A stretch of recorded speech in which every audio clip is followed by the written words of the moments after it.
بسم اللہ الرحمن الرحیم۔ السلام علیکم۔ میری بیوی بہت ہی زیادہ خوبصورت تھی۔ وہ جو بھی بات کرتی میں اس کی بات پر یقین کر لیتا تھا، کیونکہ اس کی باتوں میں ایک عجیب سی چاشنی تھی۔ اوپر سے وہ خوبصورت بھی بے پناہ تھی۔ جب بھی کوئی بات کرتی تو مجھے لگتا کہ سچ ہی کہہ رہی ہوگی، حالانکہ بھلے سے مجھے معلوم بھی ہو کہ وہ جھوٹ بول رہی ہے۔ میں ہمیشہ اس کی ہر بات کو سچ مانا کرتا تھا۔ بس انہی باتوں نے مجھے میری بیوی پر اندھا بھروسہ کرنے پر مجبور کر دیا۔ لیکن کچھ دنوں سے ایک عجیب بات ہو رہی تھی۔ میری بیوی گمسم سی رہتی۔ میں جب بھی گھر آتا وہ بہت گھبرائی سی ہوتی۔ میں اس سے پوچھتا یا کوئی بات کرتا تو وہ نظریں چرانا شروع کر دیتی۔ میں نے اپنی بیوی سے اب بات کرنا بھی چھوڑ دیا تھا۔ مجھے لگا کہ شاید اپنے کسی معاملے کی وجہ سے پریشان ہے یا پھر صحت کا مسئلہ ہوگا، لیکن ایسا کچھ بھی نہیں مجھے نظر آ رہا تھا۔ میں نے اپنی بیوی سے اس بات کے بارے میں تفصیلاً بھی پوچھا تو کہنے لگی کہ مجھے کوئی مسئلہ نہیں ہے، بس آج کل مجھے ابا کی یاد آ رہی ہے۔ ابا کی یاد تمہیں کیوں آنے لگی؟ تم تو بہت چھوٹی سی تھی جب تمہارے ابا اس دنیا سے گزر گئے تھے۔ وہ میری اس بات پر مجھ سے نظریں چرانے لگی۔ تم نہیں سمجھ سکتے، میں بس جن باتوں کو سوچتی ہوں وہ بس تم گمان میں بھی نہیں لا سکتے۔ میں حیران تھا کہ میری بیوی اچانک الٹی سیدھی باتیں کیوں کرنے لگ گئی ہے۔ کچھ دن مزید گزرے، میں اپنی بیوی کے تیور دیکھ رہا تھا۔ اب وہ بہت ہی زیادہ بگڑنے لگی تھی۔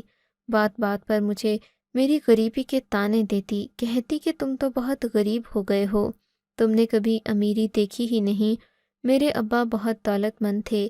میں بیوی کو سمجھاتا کہ میں 25 سال کی عمر میں کبھی بھی تمہارے 60 سال کے باپ جتنا پیسہ نہیں کما سکتا، پر اس کو سمجھ نہ آتی تھی۔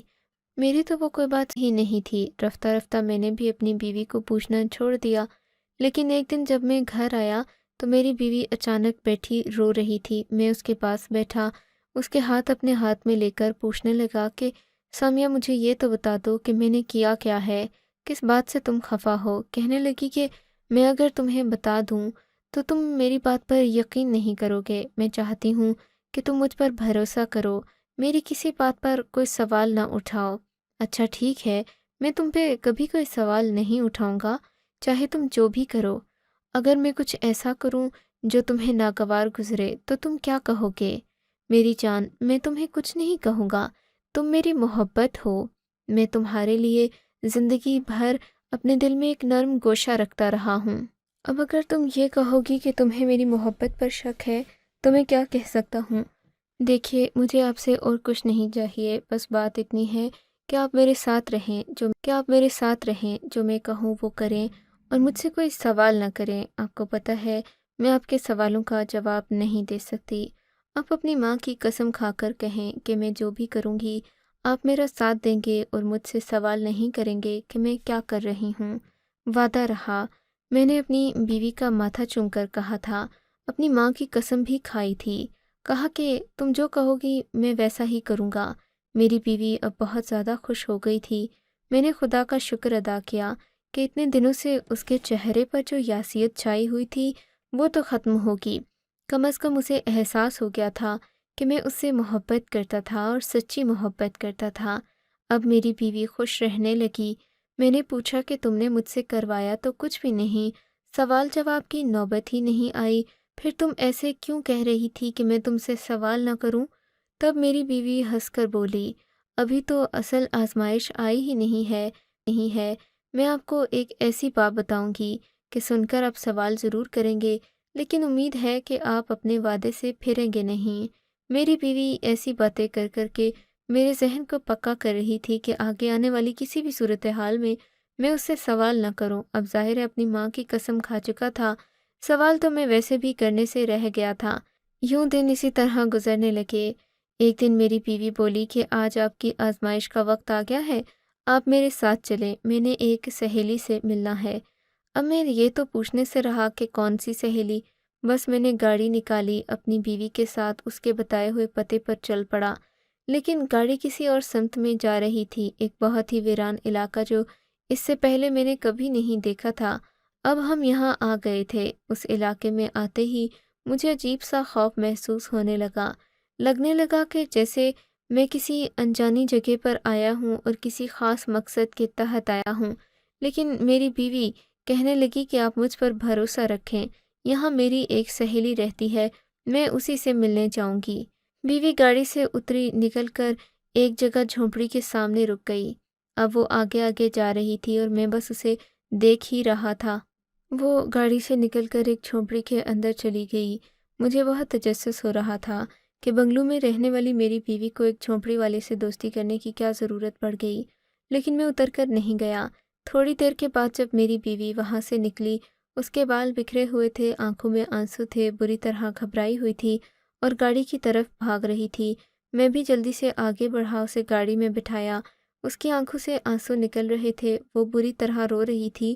میں نے سائمہ سے لاکھ بار پوچھا کہ کیا ہوا ہے، تم اس طرح سے رو کیوں رہی ہو؟ بولی کہ مت پوچھو مجھ سے، میں نے تمہیں پہلے ہی کہا تھا کہ کوئی سوال نہیں کرنا۔ مجھے غصہ بھی بہت آیا، پر میں نے اسے کچھ کہا نہیں۔ میں نے سیدھے لوگ گھر آ گئے۔ میری بیوی نے گھر آ کر بھی رونا بند نہیں کیا، کہنے لگی کہ خدا کے لیے مجھے میری اماں کے گھر چھوڑ آؤ، مجھے اس گھر میں نہیں رہنا، مجھے وحشت ہو رہی ہے۔ مجھے بیوی کی حرکت بہت عجیب لگی۔ میں نے اس کی ماں کو فون کیا، کہنے لگی کہ بیٹا، مجھے بھی کافی دن ہو گئے میں اپنی بیٹی سے ملی نہیں، تم اسے لے آؤ گے تو مجھے تسلی بھی ہو جائے گی اور میں اس سے مل بھی لوں گی۔ میں نے کہا کہ ٹھیک ہے، آپ جیسا کہیں گی میں ویسا ہی کروں گا۔ اپنی بیوی کو لے کر میں میکے چلا گیا، پر میری بیوی اپنے میکے جاتے ہی مجھ سے کہنے لگی، آپ واپس چلے جائیں، میں کچھ دن یہیں پر رہوں گی۔ مجھے بیوی کا یہ رویہ برا لگا، لیکن میں کیا کرتا، اب تو مجھے اس کے اس عجیب و غریب رویے کی عادت ہو گئی تھی۔ میں واپس بیٹھ گیا۔ جب میں واپس گھر آیا تو میری اماں بھی مجھ سے شکایت کرنے لگیں، بولیں کہ بیٹا، آج کل تمہاری بیوی کسی کام پر دھیان نہیں دیتی، ہر وقت ڈری سہمی رہتی ہے یا کسی نہ کسی سوچ میں گم رہتی ہے، تم پتہ کرو کہ آخر ایسا کیوں ہے۔ میں نے کہا ماں، اس کی طبیعت خراب تھی، میں اسے اس کے میکے چھوڑ آیا ہوں، ضد کر رہی تھی ویسے بھی، اور مجھے اس سے زبردستی کرنا اچھا نہیں لگتا۔ میری اماں نے بات کو سمجھ لیا تھا، لیکن ہم لوگ کیا کرتے، زندگی میں اتنے سارے تانے اور بہت ساری ذلتیں دیکھنے کے بعد ہم نے کم از کم اس شادی کو کامیاب بنایا تھا، ورنہ کسی کو یقین نہ تھا کہ 40 سال کی عمر میں کبھی شوہر بن پاؤں گا، وہ بھی اتنی نوجوان لڑکی کا۔ تبھی میں خاموش ہو گیا تھا، لیکن اس کا یہ مطلب نہیں تھا کہ میری بیوی جو چاہے کرتی پھرے، میں اس پر نظر رکھنا چاہتا تھا۔ 2 دن کے بعد دوبارہ میں اس کے میکے گیا، اس کی ماں سے پوچھا کہ آپ کی بیٹی کا کیا حال ہے۔ اماں جی کہنے لگیں کہ میری بیٹی کو کوئی پریشانی ہے، میں اسے ڈاکٹر کے پاس بھی لے کر گئی تھی، ڈاکٹر نے کہا کہ اسے بس پریشانی کی وجہ سے بخار ہے، ایسی کوئی بات نہیں جس سے کوئی ذہنی پریشانی یا عارضہ ہو سکتا ہے۔ میری ساس نے یہ بات کہہ کر مجھے اور پریشان کر دیا تھا، ایسی تو کوئی بات نہیں تھی، کھانے پینے کی ہر چیز گھر میں موجود تھی، ہم ایک اچھی زندگی گزار رہے تھے، لیکن پھر بھی میری بیوی کی پریشانی اور طبیعت کی خرابی کا سن کر البتہ میں ضرور پریشان ہو گیا تھا۔ میں نے اماں سے بات کی تو اماں کہنے لگیں کہ بیٹا، تم اپنی بیوی کو واپس اس گھر میں لے کر آ جاؤ، اگر کوئی پریشانی ہوگی بھی تو وقت گزارنے پر وہ ہمیں سب کچھ بتا دے گی۔ میں اپنی بیوی کو میکے سے واپس آنے کا کہنے لگا تو اس نے صاف انکار کر دیا، کہنے لگی کہ میں آپ کے ساتھ نہیں چل سکتی، کچھ عرصہ یہیں پر رہنا چاہتی ہوں۔ مجھے بہت عجیب لگ رہا تھا۔ میں نے اس سے کہا کہ میں تمہیں یہاں زیادہ دن رہنے نہیں دے سکتا، تم میری بیوی ہو، تمہیں اپنے گھر کی ذمہ داریوں کو دیکھنا ہوگا۔ پر میری بیوی نے صاف انکار کر دیا۔ میں نے اپنی ساس سے شکایت کی، سب لوگوں نے میری بیوی کو سمجھایا کہ تمہیں واپس اپنے شوہر کے گھر جانا ہوگا۔ تب میری بیوی بولی کہ میں جاؤں گی تو صحیح، پر ایک شرط پر، اگر میرا شوہر میری یہ شرط مانے گا تو پھر ہی میں اس کے ساتھ جا سکتی ہوں۔ میں نے کہا کہ تمہاری ہر شرط مجھے منظور ہے۔ بیوی کی شرط سن کر میں حیران رہ گیا، اس نے جو شرط مجھے بتائی تھی وہ تو بہت معمولی سی تھی۔ کہنے لگی کہ میں تو گھر سے تب ہی نکلوں گی جب تم مجھے پہننے کے لیے ایک بڑا شٹل کاک برقع لا کر دو گے۔ برقع لا کر دوں تمہیں؟ تم آخر چلو پھرو گی کیسے؟ کیوں، کیا پٹھان عورتیں برقع نہیں اوڑھتیں؟ میں بھی اگر پردہ کرنا چاہتی ہوں تو اس میں کیا غلط ہے؟ ہاں، تم لاکھ بار پردہ کرو، لیکن اچانک سے پردہ کرنا سمجھ میں نہیں آ رہا۔ میری بات سن کر وہ ناراض ہو گئی۔ یعنی کہ آپ مجھے برقع نہیں لا کر دیں گے؟ ایسی تو کوئی بات نہیں، میں تمہیں برقع ضرور لا کر دوں گا، لیکن پہلے تم یہ تو بتاؤ کہ تم ایسا کرنا کیوں چاہتی ہو؟ میری بیوی بگڑ گئی، بولی کہ تم پھر مجھ سے سوال جواب کر رہے ہو، اگر تم نے برقع نہیں لا کر دیا تو میں گھر سے نہیں نکلوں۔ میں مارکیٹ گیا، بڑی مشکل سے مجھے وہ بند ٹوپی والا برقع ملا، میں لے کر آیا، میری بیوی نے پہنا، اب وہ میرے ساتھ چلنے کو تیار تھی۔ مجھے بہت عجیب لگ رہا تھا، میں تو اپنی بیوی سے کوئی بات بھی نہیں کر سکتا تھا، ایسا لگتا تھا کہ میرے ساتھ کوئی جن بھوت بیٹھا ہے۔ اگر میری یہ بات کسی کو بری لگی ہو تو معذرت خواہ ہوں، لیکن میری بیوی نے کبھی ایسا پردہ کیا نہیں، سو مجھے اس کی عادت بھی نہیں تھی۔ بہرحال میں اسے برداشت کرتا گھر آ گیا۔ گھر آ کر بھی میں نے اپنی اماں سے جا کر یہ ساری بات کہی تو کہنے لگیں، بیٹا آج کل ذہنی امراض کے بہت زیادہ مسئلے ہیں، لوگ پریشانی میں ہیں، اس وجہ سے کبھی کبھی ایسا ہو جاتا ہے۔ مجھے لگتا ہے کہ تمہاری بیوی کو واقعی میں کوئی ذہنی مسئلہ ہے۔ تم اپنی بیوی کو باہر گھمانے پھرانے لے کر جاؤ، جتنے پیسے تم ماہر نفسیات کو دیتے اس سے اچھا ہے کہ تم اپنی بیوی کا خیال رکھنا شروع کر دو، وہ خوش ہوگی تو اس کی طبیعت بھی خود بخود بہتر ہو جائے گی۔ اماں کی بات صحیح تھی۔ اماں مجھ سے کہنے لگیں کہ میں اپنی بیوی کو شاپنگ کے لیے لے کر جاؤں یا پھر اسے باہر کھانا کھلانے لے جاؤں۔ ابھی تو شام کے 4 بجے تھے، کافی وقت رہتا تھا۔ میں اپنی بیوی کے پاس آیا، میں نے اسے کہا کہ تیار ہو جاؤ، ہم باہر کھانا کھانے جا رہے ہیں۔ وہ بھی خوش ہو گئی، پھر یکدم کچھ یاد کر کے اس کے چہرے کا رنگ پیلا پڑ گیا۔ بولی کہ آپ کو کوئی اعتراض تو نہیں ہوگا اگر میں سادہ برقع پہن کر چلوں؟ میں وعدہ کرتی ہوں کہ ٹوپی والا برقع نہیں پہنوں گی، بس نقاب کروں گی، اپنا چہرہ چھپاؤں گی۔ میں سمجھ گیا تھا کہ ابھی بھی وہ عرضہ اس کے ذہن سے گیا نہیں۔ میں نے کہا کہ ٹھیک ہے، تم ایسا کر لو۔ میری بیوی خوش ہو گئی، تیار ہونے لگی۔ تھوڑی دیر کے بعد وہ کمرے سے باہر آئی۔ میں تو یقین ہی نہیں کر پایا کہ یہ میری بیوی ہے۔ اس نے خود کو مکمل طور پر نقاب میں ڈھانپ رکھا تھا اور ایسا لگ رہا تھا کہ جیسے کوئی پٹھان عورت ہے۔ اچھا چلو اب چلتے ہیں، کافی دیر ہو گئی ہے، میری بیوی نے کہا۔ میرا ہاتھ پکڑا اور ہم لوگ گھر سے باہر نکل آئے۔ کہنے لگی کہ آج ہم اپنی گاڑی میں نہیں جاتے، کسی لوکل گاڑی پر چلیں گے تو مزہ بھی آئے گا۔ یوں ہم دونوں یہ ایڈونچر کرنے بھی نکل پڑے تھے۔ ہم دونوں جب مارکیٹ پہنچے تو شام کا اندھیرا پھیل رہا تھا، لیکن ہم دونوں ہی بہت زیادہ خوش تھے۔ پھر کھانا وغیرہ کھا کر میری بیوی نے کہا کہ اب کچھ خریداری کرنے کے لیے چلتے ہیں۔ اسے کچھ چادریں لینی تھیں۔ ہم لوگ ایک دکان پر چلے گئے۔ دکان میں وہ مختلف چادریں پہن کر دیکھنے لگی تھی۔ پھر وہ اندر والے کمرے میں ایک چادر ٹرائی کرنے کے لیے گئی، لیکن جب واپس آئی تو اس کا رنگ اڑا ہوا تھا۔ مجھے اسے دیکھ کر لگا جیسے اسے کوئی ذہنی دورہ پڑ گیا ہو۔ دکاندار میری بیوی کو غور سے دیکھ رہا تھا، لگتا تھا جیسے کہ اس نے پہلے بھی میری بیوی کو دیکھ رکھا ہے، پر میری بیوی نے اس طرح سے ظاہر کیا جیسے وہ اسے جانتی ہی نہیں۔ زرد رنگ اور پھولی ہوئی سانس کے ساتھ وہ واپس میرے کمرے میں آئی اور آ کر مجھ سے چاہیے۔ بیوی کی یہ بات حیران کر دینے والی تھی۔ اچانک سے اسے کیا ہو گیا تھا، اس نے نہ کوئی خریداری کی نہ ہی چادر لی۔ کہنے لگی کہ چلو ہمیں جلدی گھر چلنا ہے۔ میں اسے لے کر گھر آ گیا۔ گھر آ کر یہ بات میں نے اپنی اماں کو بتائی۔ اماں کہنے لگیں کہ بیٹا جادو ٹونا تو یہ ہو نہیں سکتا، مجھے لگتا ہے کہ تمہاری بیوی کسی شخص سے ڈرتی ہے، پر وہ ڈرتی کیوں ہے یہ مجھے نہیں پتا، یہ تم اس کے شوہر ہونے کے ناطے خود معلوم کرو، پتہ تو چلے آخر اسے کس بات کی تکلیف ہے، کیوں وہ تم سے بار بار اس طرح کے تقاضے کرتی ہے۔